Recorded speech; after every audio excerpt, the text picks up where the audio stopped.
Alright, so I'm going to be talking about the TMNT Stranger Things crossover.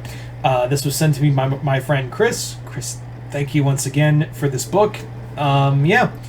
So, when I heard this was going to be a real thing, I was like, whoa.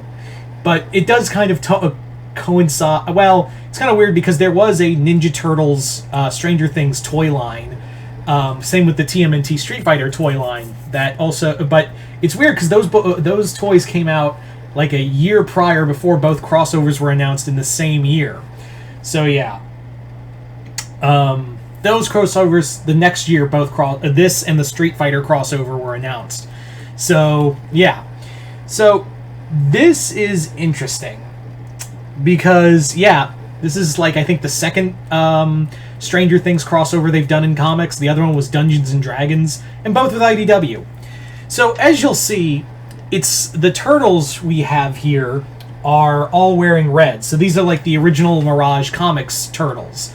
This crossover is interesting for a multitude of reasons because it doesn't really have a lot of what the other crossovers have. Is that we don't see April, we get only a little of Casey Jones, we get a little of Splinter, and absolutely no Shredder. The other crossovers dealt with a lot more Shredder, but there's no Shredder and no Foot Clan either in here. We do get the main villain of this story is Baxter Stockman, with a little bit of Utrom meddling in there as well. But this is Mirage Comics Turtles crossing over Stranger Things. So, full disclosure, I haven't kept up with Stranger Things since Season 2, so I don't know what the continuity is there. So the story is that the kids of Hawkins have gone on a field trip to New York, which, yeah, field trip to New York, a bunch of kids in New York, 1983. Great idea. You know, it wasn't called Fear City for nothing, right?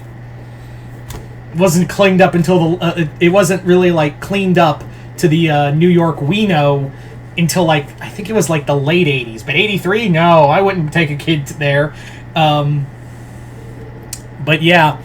So yeah, great idea, Hawk. Also, how did a little town in Hawkins, Indiana, manage to scrape a field trip to New York? Whatever. Personally, I think it would have worked better if the Ninja Turtles came to Hawkins. It's not like the Turtles haven't gone outside of New York. It felt more like a jumping through hoops in logic to get the cast of Stranger Things to New York than it would be for the Ninja Turtles to come to Hawkins. Because you could have done this story in Hawkins and it wouldn't really change anything. But anyway, so I digress. So Eleven shows up, however, like she just randomly shows up, and they all get separated. They all end up in the sewers of New York, and they encounter the Ninja Turtles doing battle with upgraded Mauser Demodog hybrids, and discover that Baxter Stockman is trying to open a doorway into the Upside Down. So what I like about this book is that, again, it's pretty unique in that we're using the Mirage Comics Ninja Turtles for this crossover. They really give it that 80s flair. I also like how that this crossover also has artwork that's very... The Turtles themselves, like just their character design and everything, is very much... Like, they get the look of the Turtles down, like just that big face. So, I do like that. The other thing in here is that the artwork itself is very nice. I really enjoy like a lot of the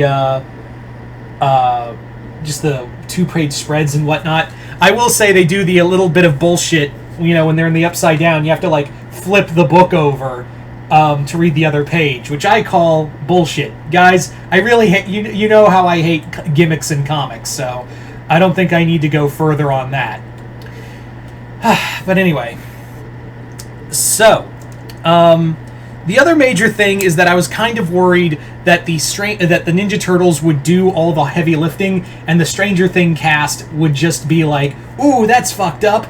Sure enough, like 75% of the time, it is the Ninja Turtles doing all like fighting the Demodogs and fighting the Demogorgons, while the Stranger Things cast is just like, "Wow, that's fucked up." I mean, granted, the other 25%. Not even that, I'm being generous. It's more like 80% Ninja Turtle heavy lifting and Stranger Things doing the other 20%. And even by then, it's like 10% is that, like 15%, excuse me, is that of 11 doing stuff.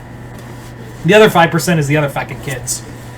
The comic also feels a little rushed at the end, even though this is a 4-parter, so it does kind of rush blindly towards the end of the book. But really, I feel like if it had gone any longer, at the same time, I feel like if it had gone like one more issue, I feel like it would have been too long. So, yeah, but even with 4 issues, it feels longer than it does. I also like the fact that like they split up the group. It's not like it's 2 groups, so you follow one, like Donnie and Raph go with one team, and Mikey and Leo go with the other. I always like that dichotomy when you have those two, like those 2 teams, the Ninja Turtles, together. But anyway, so yeah, it's not bad. It's not the greatest crossover I've read, but like I said, it's more Ninja Turtles than it is Strange. It's more like the writer of the comic was more like, I want to have the Ninja Turtles go to the Upside Down. Oh yeah, and I have to use the kids too. Damn, I gotta write the kids in the comic too. Fuck. So, and again, it feels like a leap in logic. And also, some of the dialogue just feels cringe, especially from the kids, because I don't know if the writer has ever written kids, but there's like some stuff they say that's just like, wow. As much as I have been away from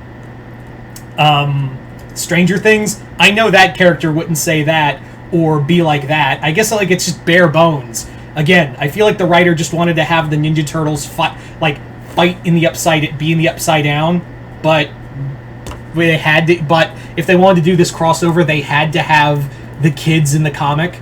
So yeah, it's a decent book. If you're a fan of Stranger Things, I would say it would be interesting. But if you're a Ninja Turtle fan, you might like this. It's a decent enough book. It's a decent enough crossover. It's nothing bad. I've read way worse.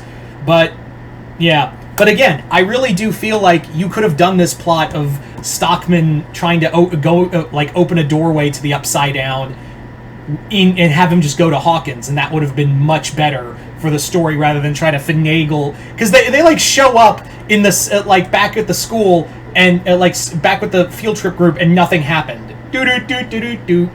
So yeah, it just feels dumber for that. But anyway, once again, I'd like to thank my good friend Chris for sending me this book, and yeah, let me know in the comments below, what did you guys think of this crossover? Other than that, hope you all enjoyed this. I'm Mr. Multiverse. I'll see you next time in the Multiverse.